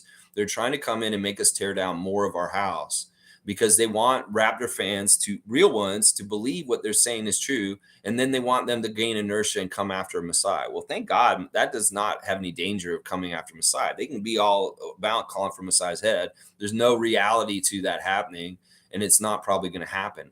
And that's great, but this is part of how we can see how it works. We fired Nick and they're very happy. In fact, in some ways they're celebrating this as a victory because they've taken down part of our pillars of strength with our team as our coach. And well, the other one of them is Masai. And that's why they want us to strike it all down because they really do want to make our team completely irrelevant and not competitive. They know the people that are best for us. So they target them and they want our fan nation to listen to them and agree with them and make the noise louder against these people. So don't fall for this shit. Seriously. Now, Nick, we understand why this happened. In fact, he forced it and we had to do it. But in some ways, we really didn't want to do it. It's just how it is. Well, the shit with Masai is not going to go anywhere. He is the full support of the owners and Larry Tannenbaum. And like I said, he has a patsy he can put in front of him before he gets in really big trouble. He can always fire the GM before he fires himself or he gets fired. So I don't see Masai Ujiri ever leaving. Like the only way he leaves is when he retires and he's so old he doesn't want to be around basketball anymore. And that may not be for a long time. He said at least 20 years until he's going to be on that farm in Nigeria reflecting on his career. So thank goodness his job is very safe. And even if there's a lot of noise about going after Masai, they have no teeth and no way of actually really getting him. So they need to just shut up. It's just unnecessary noise. And in some ways, when somebody comes after Masai, they're telling you that they're not a Raptors fan. How about that? And it's a real easy way for you to understand okay, this person's not a good person to follow because they're crazy. They think Masai Ujiri is at fault here. And I'm like, no. He had made good teams for us. It's just our coach did not utilize them correctly. These aren't mid teams. These are good, talented teams. It's Nick Nurse didn't get the right results out of them. So no, it's not blaming Masai. It's not the roster construction like everybody tries to blame. It's the coach not using the roster correctly. Let's see. All right, let's keep going. All right. Sheer Khan saying in a lot of ways there are limitations of having to rely on just one guy like Spida. Raps and Knicks caught a break there. Brunson and Barrett are way underrated. Fred and Spicy are great 2-3 players, but we need a number one. So Shirkam once again is saying he wants a new number one to step up on this team. OG could be it temporarily until Scotty's fully ready. This is something that I thought could happen. When Siakam was hurt in Dallas last season, OG stepped up and carried more of the water for the team overall as far as things. And it looked like he could be a solid number one option in some ways during that time. So maybe he's ready for a little bit of time carrying it. In fact, I kind of like trying different people as the number one. Maybe be even crazy and like really go number one with Gary Trent if he's going to be back next season. Try different guys as the number one option like crazy. And really, not just settle on just Siakam. Siakam is just the number one. Because in some ways, I feel like we do a detriment to him from his all-around play. He really is in the mold of like Scottie Pippen. And he can do anything on the court to help us win. He doesn't have to be the end-all, be-all, bash him over the head scorer for us. In fact, I kind of like him to find his points in garbage ways or just roundabout ways off rebounding or just like cleaning up garbage or like bailing us out at the last second instead of just going to him repeatedly. I really do want to make it more equal in that way. It's like I could cut down shots for Fred and Siakam and give more shots to OG and Scotty, just like a lot of the critics have said this year. Yeah, I'd be all about that because in some ways there's strength in that diversity of attack. And too much we rely on Siakam over and over again, and it's just too like figured out and easy to guard at this point. And that's why we want to keep them guessing. Well, try other dudes at number one. Try OG for number one in a certain game because of a matchup. The coach looks at the team we're playing and says, well, you know what? I can already tell that OG has a natural mismatch with the opponent that's probably going to be guarding him. Well, let's go to him like crazy. Like he's the number one for that particular night. How does Boston do it with Jason and Jalen? They have to switch who's going to be carrying most of the water and be the main guy that night. But they have dual engines. They can step up and be the main guy and the number one at either night. It could be Jalen one night. It could be Jason one night. Well, why can't we have that kind of stuff with our team in some ways? That's what I'm saying. It shouldn't all be just solely on Siakam's shoulders. Let OG be the number one, just like a Jason and Jalen kind of combo. Do it with Siakam and OG. Does that make sense? I mean, let's see. Fiercey saying MS at MSJ agreed. So let's prove them wrong and get another one. That's right. The odds are stacked against us. It's not going to be easy to get the second championship, but I believe we will. We'll figure out a way. Masai's a badass. I mean, seriously, if anybody can do it, it's him, and he'll figure it out. And if we get a Doka, I'm telling you, that'll really help. Van Hoot saying Mike Brown and Kevin Huerter make a big difference. Yeah, you're exactly right with this. I mean, when they made the Kevin Huerter coming to Sacramento has been big, but Mike Brown may be the biggest thing as far as the coach. And it really helps that he was the number one assistant for Steve Kerr last year. And now, like, he really, like, that matchup is great for him to be playing Golden State in the first round because he really does know them. Although Kerr was joking with him, we changed all the plays since you left, Mike. And he's like, okay, I know, but we know the players, and in some ways, you can't really change the plays for the Warriors too much. So with like how many years they played stuff, you know who they are, you know what they're gonna do, and you can kind of play for that. So even if you change the plays, Steve Kerr, but yeah, Mike Brown, huge part of it, and Sabonis. Oh my gosh, he is a big thing that they've lacked in Sacramento for so long. That he is very much a big part of it too. But Fox merging the friendship between Fox and Monk and the cultivation of good vibes and craziness from them. There's a lot of good things working on that team. Plus the rookie Murray showing up and adding an X factor in certain ways on that team also. So yeah, there's a lot of different things that were a big difference. Listen, I don't want y'all to think I'm coming after Rico. It's just there is a little bit of a rumor around Raptors Nation that, where Rico Hines goes, there's losing. But I don't know if that's totally fair to him. I don't think it is. I think it's just a circumstance and timing and where he's gone and which whatever. Van Hoot saying, I did a video on my other channel outlining mental health and athletes. Funny enough, I asked Flynn about mental health supports. Less is better in general for the young men on our team, for them. Less is better. You mean like as far as less support or social media? I don't know. Maybe elaborate just a little bit. I'm not sure what you mean when you say less is better.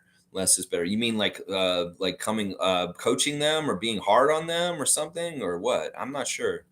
But that's cool that you do content on that and that you actually asked Malachi Flynn about mental health stuff.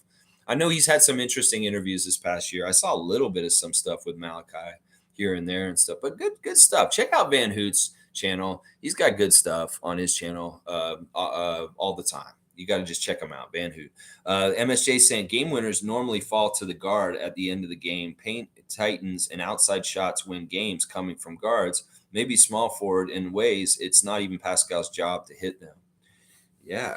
All right. I get what you're saying. I mean, yeah, they pack the paint and make it harder for you to get an easier shot. And especially with a team like us that was so bad at shooting threes, they're not going to respect us on the outside. So in some ways, it's like they really take everything that we could possibly get from down low and not make it easy. And they dare us to shoot. That's kind of been the MO for guarding us because we've been so bad outside. They know they can gamble that way and they will probably miss. So really, we got to start making our outside shots, and this will fix a lot of this. And they won't be able to disrespect us so much by leaving us so open outside if we make open shots, especially in clutch time. Especially in clutch time. But yeah, this is all sound basketball regular stuff from a very learned player, MSJ. He's pointing it out. Yeah, that's why we're taking outside shots because they're packing the paint and they're taking anything easy away from near the basket. Wayne saying, totally agree with you, Lex. Nick Nurse, we can see had grown into a negative. Sometimes success manifests in who you really are. Nick Nurse would probably be great again with an older team, not needing development. That's why I think it's going to be really funny if he goes to Houston. That'll be a disaster. Seriously, it's like Houston's the antithesis kind of team that he should not be coaching. And this funny thing is the Rockets fans want him so bad. They don't realize how much of a disaster it will be. And us Raptor fans already know ahead of time he's not good for young teams. He's not good for developing teams. And go ahead, Rockets, hire Nick Nurse. And we'll see how that mix goes down there. It'll be really interesting if they do this. I don't think he's the right fit for them. And I maybe shouldn't say that. Don't watch me and don't hear me, Rockets fans. He's great. Hire him. Take him. Go get him. Hire him. New head coach of Houston Rockets, Nick Nurse. I want to hear that. Yeah, do it. Do it, please. Do it. G saying, Van Hoot, you asked Flynn directly? He probably did because he probably had some access. He said, yes, Flynn directly. I did the audio off Twitter. I haven't uploaded it yet. Not sure what to do with it, but it was cool to have him be so open about what supports the NBA offers to its players. Cool. Well, they need to do more of that. And, it's crazy to think in the certain day and age, there wasn't any kind of this kind of spotlight or worry about this. And people just had to be hard and suck it up and be tough. What are you? You're not tough. There's more a spotlight on these aspects. And we can thank people like DeMar DeRozan for bringing it out, putting it out there. But yeah, awesome, Van Hoot. Well, I hope that, we'll see what happens with Malachi this summer and things. Hopefully, we'll see if he's still a Raptor next year. We have to see. G thinks it's cool that he interviewed Malachi. I think it's cool too. Cool Cat saying, I don't think Rico is the problem because Raptors have been sending the entire team to Rico's summer runs. It comes out Nick Nurse had problems within his coaching ranks as well. Yeah, this is the report, and we kind of talked about it a little bit about a dust up with him and Earl Watson just after New Year's, and he asked Earl not to travel with the team to New York for a Knicks game, and that he told him not to come without telling the front office, and that it was something that Masai Ujiri was upset with Nick about, was dismissing Earl for a game or two and him not being on the bench. At that time, I was like, where's Earl? Why isn't he on the bench? I noticed it right away. I was like, Earl Watson's not on the coaching bench. And then I didn't really hear anything about it. Nobody talked about why the absence happened. There was no official release from the team. And then he just kind of popped back up a couple of games later. I think he missed 2 games, actually, if I remember correctly. And I always thought it was just because of something with his family, like with the daughter having to play a game or something. And he wanted to be there for his family. But there's reports that it was actually a disagreement between him and Nick Nurse. Now, some of the body language between Earl Watson and Nick Nurse was a little weird at the end of the season. It didn't seem like they were totally like seeing eye to eye in some ways. Nick seemed a lot more desperate and a lot more edgy and a lot more weird.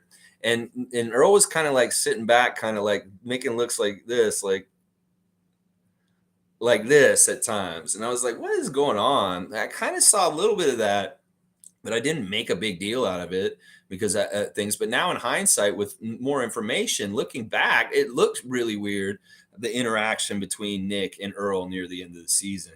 So it could very well be that Earl and Nick, and they were already kind of, there was weird, like settled kind of energy on the team right up until the end of the season. So who knows? Maybe that'll have something to do with whether Earl is the next coach or not. Maybe he isn't. Maybe he is. I don't know.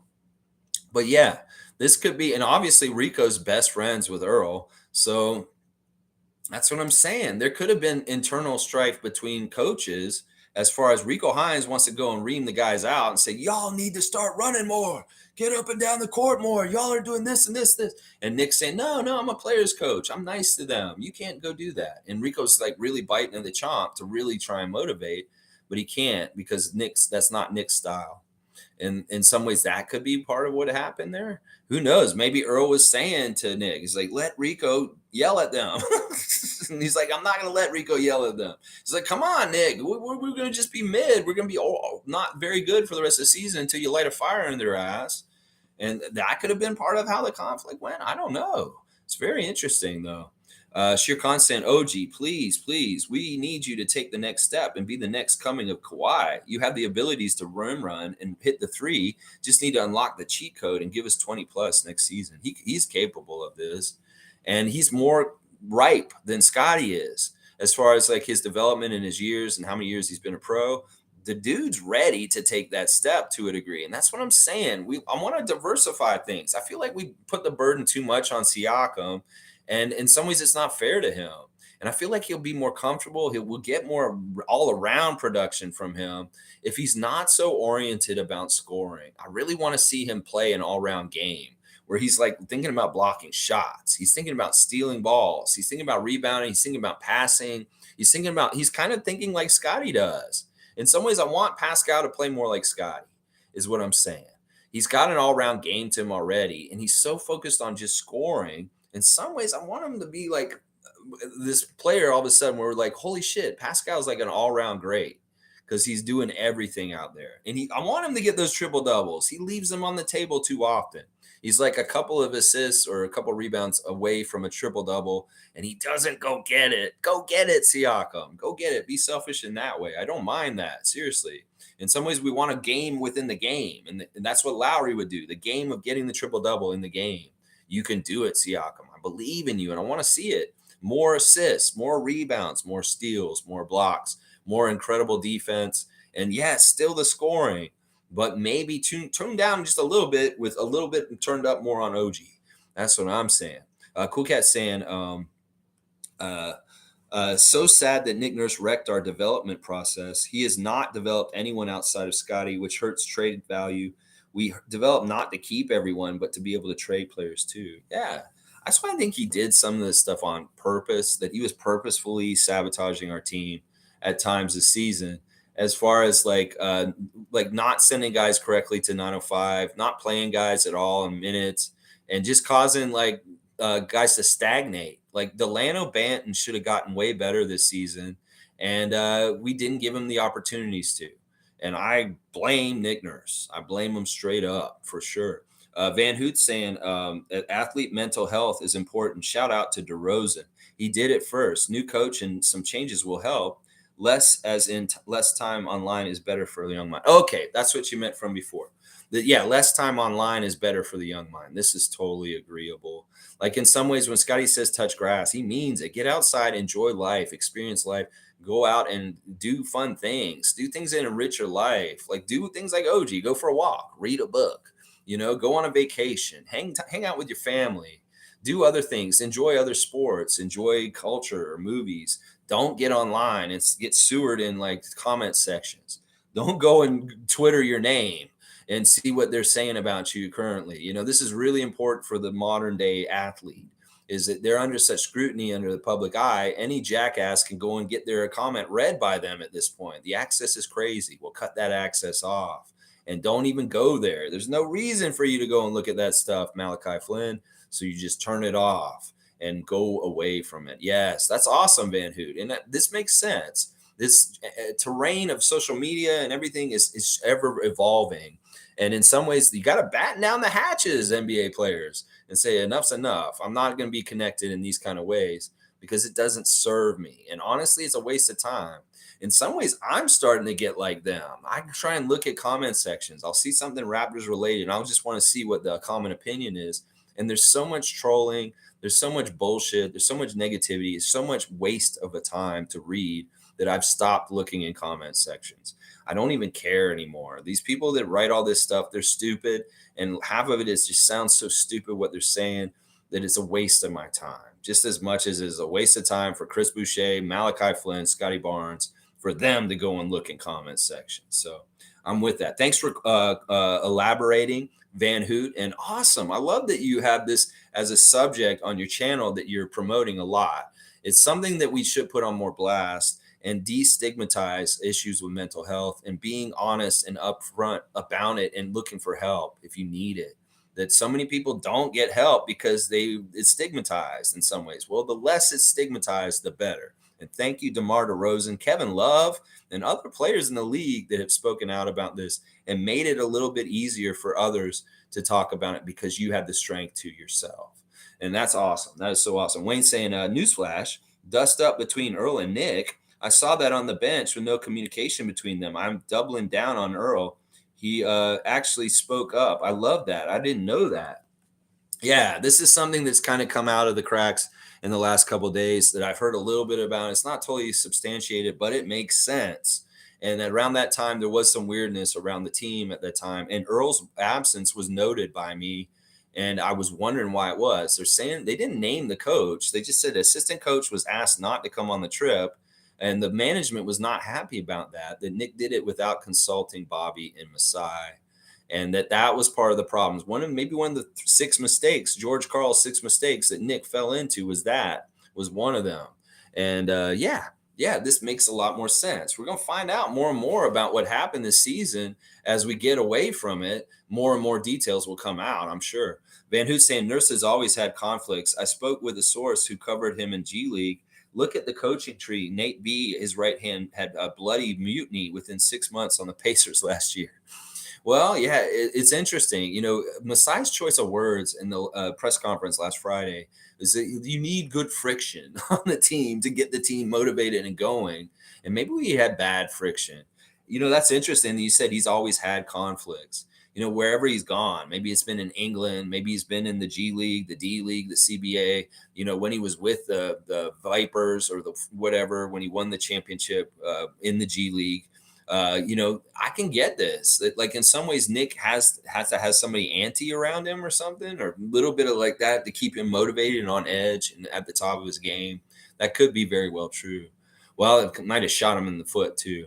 Nate Bjorkgren's not a good head coach because he is not a people person in general. He's very organized, he's very tough, and he's very strong, and he demands a lot. And in some ways, he doesn't ingratiate himself to the people first. And that's really a big reason why they had that mutiny on the Pacers the year that he was there.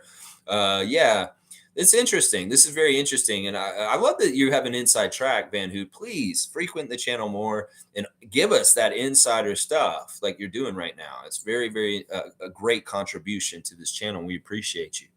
Cool Cat saying, Masai said the league is open. We will strike hot next season. We will put behind the Nick Nurse issues. Nick Nurse is a coach for high IQ vets ready to get a chip, not a coach for a young team. Yeah, you go ahead, Houston. You go ahead. You go get him. You go get him, Houston Rockets. All about that. Yeah, I love what Masai said, too. You know, it really can be a huge deal how he does this coaching decision. It could really give us some good momentum, excitement, enthusiasm, kind of like refresh everybody's like willingness and motivation to come back next season and really put in amazing effort if we have something really interesting happen with either a move with the team or with the coach who we get. And it could cause some real enthusiasm. I'm all about that. All about that. Wayne saying the NBA now sometimes is brain dead. Kings need 1 point to win, and they want to score a 3-pointer. Went the isolation route, no movement, no penetration, and then the wrong person gets the ball. Yes, Yes, and yes, you're only down by one. Why are you going for the three? I mean, I guess they're going to double down the paint, pack the paint, like I was just talking about. But yeah, this doesn't make any sense to me. That's why I was like, half the shit that the Raptors would do in certain situations, like, is this sabotage? Because this isn't even like sound basketball theory for the situation, like historically. Like, why are you doing it this way? Or why did you not cover AJ Griffin this way? Or why did you do this, in the late game situation, Raptors? And I wonder, like, is the NBA brain dead sometimes? Yeah, I'm wondering about that. There's been some really asinine, stupid, unprofessional mistakes, Steph Curry, recently in the NBA these days. And I'm like, what the fuck are these guys doing? Are they that casual that they're not being pro enough to understand, like, this is what you do in this situation? As far as like, coaches have known this. Fundamental coaches know that, like, all right, you're only down by one. You need a 2-pointer to win the game. Okay, so let's shoot a lower percentage shot from the outside with a player we don't want to shoot it. Yeah, I don't know what's going on there either, Mike Brown. Oh my gosh. Van Hoot saying Siakam throughout all this year graded out as a 95th percentile player offensively and 65th percent defensively. Keep in mind that that was in this janky offensive system, an exhaustive, exacting defensive system. Yeah. I think that this is one of the cool things about this coaching change is maybe we won't have somebody who's just demanding so much on the defensive end that we can get more offensive gold from having more energy for that end of the court. And I think that's what you're saying here, Van Hoot, is like, with a little bit of a dialed down defensive system that doesn't make people work so hard, but could be just as effective. That's the whole thing that people don't understand. What Nick was doing was not necessary. We could play a very good defense, get a lot of steals, and do a lot of stuff without doing it the way he had us doing it. And I think we're going to have a very effective defense next year, and we're going to do less. That's going to be the weird paradox of it. I think we're going to have a way better defense this year coming up, and we're not even going to be working as hard. All right, let's see. MSJ saying, yep, Lex, we need a shooter. With Fred VanVleet, point guard, and Scotty at shooting guard, it seems Gary is out. Instead, we need a shooting small forward that can shoot. OG, Otto could be deadly. Draft a Grady Dick. Joe Wieskamp could be it. Seems Masai knows. Well, it seems like he has a couple different options that he can try. Like if Joe Wieskamp makes a jump this summer, he could very much be a 3-point role player off the bench, a la Matt Thomas, but even more so because he's got a little more height. He can rebound. He's a good defender, and he can be played more like in ways that Matt Thomas we couldn't play because of his deficiencies. But he could very much be more like that role, a very instant 3-point threat that is very capable in doing that next year. And obviously, Otto Porter, you said it right there. Of course, Otto could be deadly in that role. If he's healthy and he comes back for us and he's playing small forward, he can be that shooter you're talking about also. So there's some options already around the team, but in the draft and free agency this summer, maybe we find even better options through Masai and Bobby. So we'll have to see. All right, let me get these last couple comments and we're going to get out of here. I don't want to go over 2 hours, y'all. It's a Monday. I don't like doing too long on Monday. Leslie saying a Raptor geek freak. 6 in the mix, 9:30 in the AM. Lex, props for this 365. Top messages in all of our lives. Jurassic Park is waiting for the cheers and fun. Nick Nurse, peace out. Can't forget the box and one. I love that. Is that supposed to rhyme? Oh, it is. I got to read this right then. A Raptor Geek Freak 6 in the mix. 9:30 in the AM. Props for the 365. That's right. Every day, these guys on the radio, they do morning shows and they're Monday through Friday. Well, I'm Saturday and Sunday still. And there's a lot of people taking the summer off already that are Raptors contributors and content makers, whether it's the reporters, Grange, those guys are writing articles here and there, but they're really going on vacation. A lot of people, the Raptors show with Will Lou and them, they're probably going to take some time off for a while. Not here. You're going to find me here every morning, 9:30, no matter what. And I appreciate that great comment by you, Leslie. And yeah, I love it. I love it. And cheers to you, Nick Nurse. We do want to honor I had a weird dream last night. I had a dream where I got to talk to Nick after he got fired. And I said like what I wanted to say to him in my dream. It's really weird. And in some ways we got real emotional, but I was real honest with him. I said, look, you're an amazing part of our history. You're so important to us and our history, and we'll always love you. And it's like, this sucks. And this is so bad and stuff like that. And at some point we start crying. It was a weird dream, But in some ways, I can tell my brain wants to heal after making this disconnection with Nick as our coach. That this is part of how it's happening. Is in my brain. I'm having dreams. I'm talking to him about him leaving and thanking him for the job he did on this team, and that we will always honor him and all this kind of stuff. And he's an important part of our history, no matter what, forever. And yeah, it was a weird dream. It was weird. It was like I was kind of closing a chapter in my brain, in my head, while I was asleep. David's saying, "Have a great day, Lex. Thanks for your dedication to your channel. Nice to have some Raptor freaks all year round. You do great work all around." Thank you, David. And I appreciate that. And David, listen, tomorrow's Tuesday, and we will be doing some classic Jurassic Tuesday trivia. So please join us tomorrow as Tuesday trivia, as always in the off season. We're doing trivia questions. I'll write it up this afternoon, and we'll have some fun tomorrow. It's always fun. David is our trivia leader right now.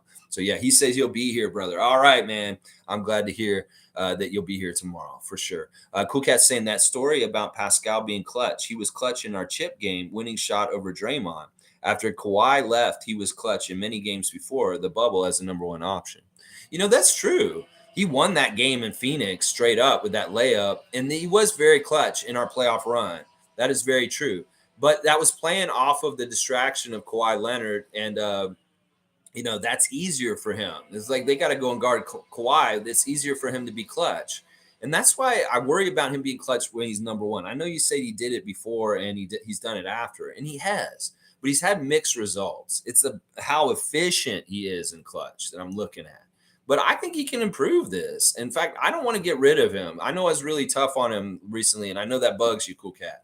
I don't really want to get rid of Pascal. I want to see him still be on our team, and I want to see him get better at this. But I want a coach that will set him up for success better. And I don't think that Nick was doing him justice, and that was part of the problem.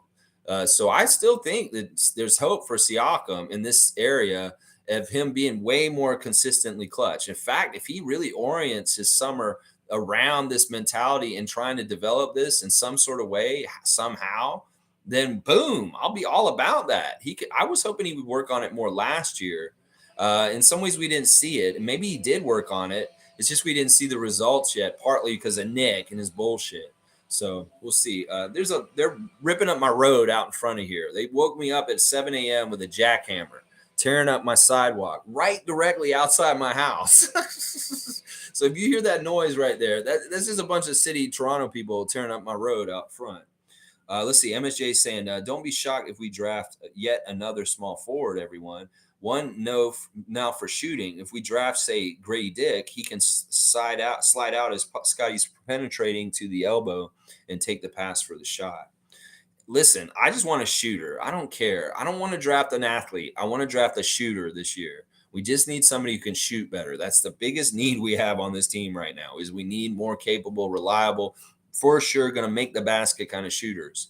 And that's what I want to draft. I don't care. I don't want another OG or a Scotty or a big guy that's athletically gifted that can't shoot. We don't have time for that. We just got to get a shooter. We just got to draft a ready-to-go shooter in the draft this season, hopefully. Monique saying, W Stream Lex, let's go Raptors. Always anxious to know things right now. That's right. It's uncertain. Until we get a coach, we kind of don't know exactly where we're going. But we'll get that coach put in soon enough, I'm sure. Van Hoot saying, we've committed borderline malpractice to Siakam. Anyways, I got a jet. Take care. Borderline malpractice because of overusing him, wearing his body down. That's the thing that David Thorpe was saying. We're overplaying certain guys, and we're going to shorten their careers because we played them so many damn minutes. In some ways, I do agree with that. And that was bugging me about Nick Nurse. Overplaying our starters could shorten their careers. And I don't like that. I don't like that at all. I appreciate you being here today, Van Hoot. You've been a great addition today with your information about Malachi and mental health and the content on your channel. Definitely check out Van Hoot's channel, y'all. All right, let's wrap it up. We were celebrating 1 year ago, Scottie Barnes winning the Rookie Year last year. They will be announcing today the most improved player at 7 o'clock on TNT. And then tomorrow night at 7 o'clock, they will be announcing the new Rookie of the Year for this past season. So much good stuff going on. Referees for the games tonight. Milwaukee at Miami. Mark Davis, Mark Lindsay, and Jason Goble are the refs. Mark Davis and Mark Lindsay are both favoring the Miami Heat. Meanwhile, Jason Goble, who's from Miami, favors the Milwaukee Bucks. Memphis at Lakers tonight. John Goble is the lead ref.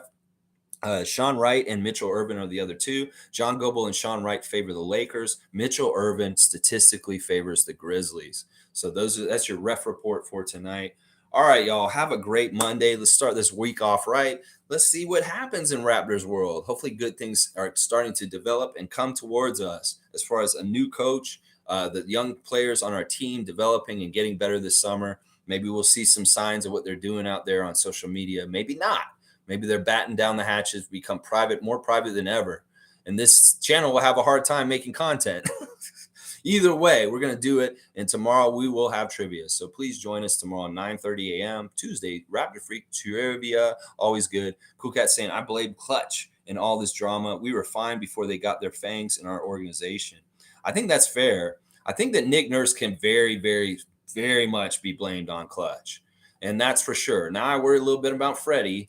Gary, if he walks, whatever. Koloko, he's too young and he's kind of in with things. I'm not as worried about him. But Freddie, I'm a little worried about. OG, I'm not as worried about OG. I don't know.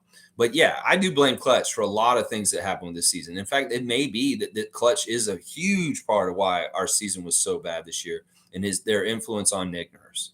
All right, y'all. Have a great Monday. Please subscribe to my channel. It really helps. With the algorithm and all kinds of other things as far as things like, comment, subscribe, share, all that regular YouTube stuff. Tomorrow, Tuesday trivia, Wednesday, wildcard Wednesday, Thursday think tank, the regular schedule of the off season. Every day we'll have something to talk about. So I'll see y'all tomorrow morning. Let's go Raptors. Precious is also with Clutch. I didn't know Precious was with Clutch. Are you sure that's true? I didn't know. I've never heard Precious being with Clutch, but they may be. You might be right. Let's go, Raptors! Touch grass.